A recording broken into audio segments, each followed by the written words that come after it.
Okay, this is my new cattleya I've had for a couple weeks now. I can't decide if I want to put it in a pot or mount it. I think I'm going to mount it today, but here it's new growth.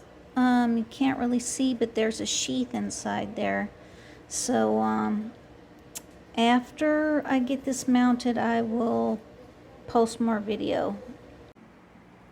Well, here's my mounting job. It is not the best mounting job. It's kind of leaning sideways. I'm not sure how to fix that. But anyway, there it is. Bye.